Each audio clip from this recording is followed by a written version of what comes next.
बात कर लें पीरियड में मेटेलिक रेडियस कैसा वेरिएशन दिखाता है। ठीक है, पहले क्या करेंगे हम पीरियड में बात करेंगे। IOD पीरियड क्या होता है, लेफ्ट से राइट जाने वाला क्या होता है पीरियड होता है।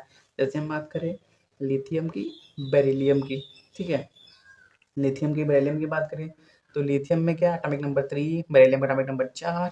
लिथियम में क्या है पहला शेल, ये न्यूक्लियस, ये पहला शेल, ये दूसरा शेल, पहले शेल में 2 इलेक्ट्रॉन, दूसरे शेल में 1 इलेक्ट्रॉन। बेरिलियम का न्यूक्लियस, ये पहला शेल, ये दूसरा शेल, 2,2 4 इलेक्ट्रॉन।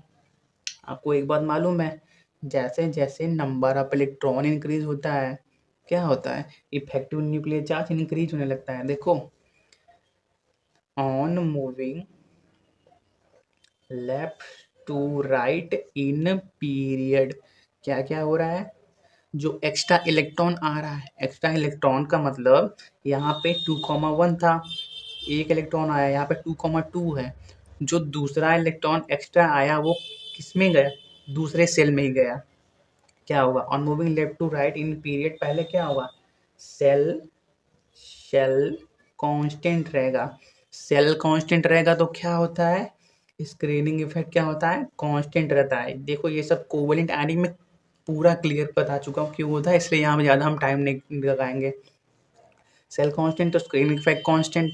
स्क्रीनिंग इफेक्ट का मतलब अंदर वाले सेल और बाहर वाले सेल के बीच रिपल्सन फोर्स, ठीक है। और जब सब में 2 ही इलेक्ट्रॉन अंदर वाले में है तो क्या होगा स्क्रीनिंग इफेक्ट कांस्टेंट रहेगा। और तीसरा क्या होगा नंबर ऑफ, यहाँ पे क्या था न्यूक्लियस और आउटर मोस्ट सेल में 1 इलेक्ट्रॉन के बीच इफेक्टिव न्यूक्लियर चार्ज वाला फोर्स लग रहा था, और यहाँ पे न्यूक्लियस और बाहर में बैठे 2 इलेक्ट्रॉन के बीच इफेक्टिव न्यूक्लियर चार्ज वाला फोर्स लगेगा। इफेक्टिव न्यूक्लियर चार्ज क्या है फोर्स है, किसके बीच न्यूक्लियस और आउटर मोस्ट सेल में बैठे इलेक्ट्रॉन के बीच, ठीक है। इफेक्टिव न्यूक्लियर चार्ज क्या होगा इंक्रीज करेगा, तो ओवरऑल क्या होगा साइज डिक्रीज करेगा, डिक्रीजेस, ठीक है। तो क्या बोलेंगे हम पीरियड में लेफ्ट राइट जाने पे मेटालिक रेडियस क्या होता है डिक्रीज होता है, ठीक है। On moving left to right in a period the cell remain constant. अरे यार लैंग्वेज में लिख सकते हो ना, लिख लो। On moving from left to right in a period the shell remains constant and also लिखो also screening